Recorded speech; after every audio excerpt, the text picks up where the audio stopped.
In this video, we'll perform all the import and export functions that we just learned in our previous video. Number 1 is scan. To scan a CSV file, type bike sharing program, which is our R object, to save the import. Then scan bike sharing program.csv file, define what we should scan. If not used, then it will show an error, as default value of what is numeric. We can also check the class of our R object bike sharing program, which is a class character type. To limit the number of lines to scan, define nmax is equal to 5. This will read only 5 variables in the list. Then we can also use set null values for some columns using what is equal to list. Serial number is equal to 0, which declares numeric variable. Fuel type, aspiration, number of doors, will drive is equal to space to declare it as a character variable. And last, the engine location is equal to null, means it will not scan that column. We can cross-check our query using str bike sharing program. Also, we can access each list of the variables using bike sharing program $full type. Read.table reads a file in a table format and creates a data frame format. To use the read.table function, type read.table our CSV file bike sharing program.csv header is equal to t, that means true if we have our first row as column names. Define the delimiter using SEP separated by comma. Then string as factors is equal to false, indicates to read the string variable without converting them into factors.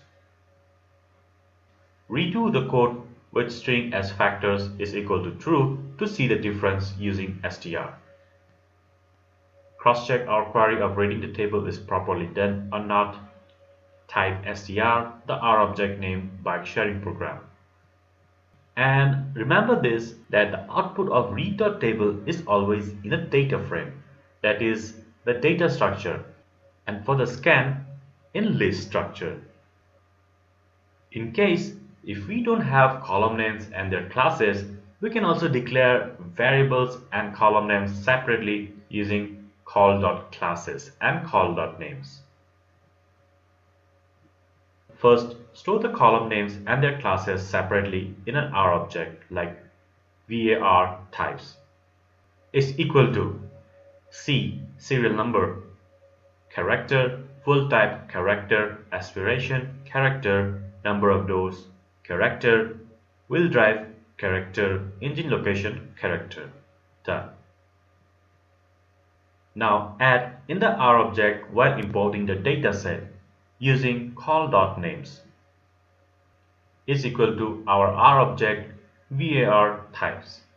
Call classes is equal to again our R object var types. Then view the dataset using view, our new R object bike sharing program. For this example, I have set header is equal to t, indicating R the dataset already have column names.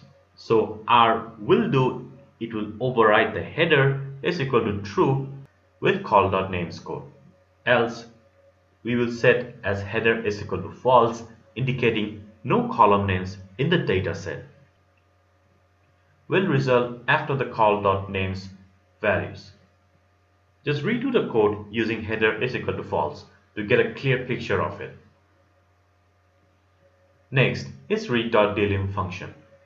It is a wrapper function of read.table to read the delimited like tab delimited file, comma separated file, and so on.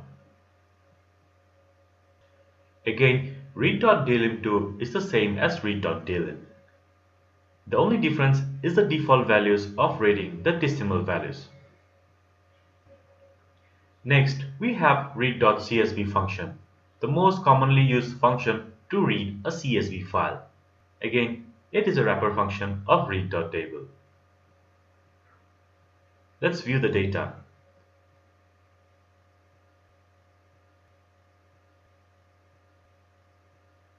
Now, read.csv2 is also the same function as read.csv.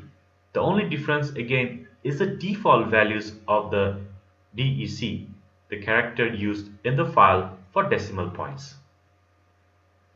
The last one we have is readLines function. It reads the entire row as one line. Very helpful for text data like customer reviews. To use the function, type readLines, then the file name bikesharingprogram.csv and the parameters of readLines, n, which gives the maximum number of lines to read, -1l negative values indicate that one line should read up to the end of input on the connection. Warn is also logical parameter that warns if a text file is missing or if there are embedded nulls in the file. OK is a logical parameter to reach the end of the connection before n greater than 0 lines are read.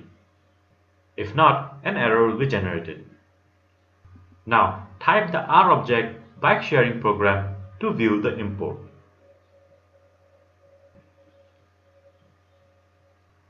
Here we can see that it has imported the entire row as one line, identifying the missing values. By using na.strings, we can declare the list of missing value formats to be treated as a missing value. Here, in this example, na.string is equal to the list of missing value formats, that is, na and space. Now, view the dataset, scroll down to row number 27, we can see it is marked na as a missing value. Next, we will learn how to import and export big data in R.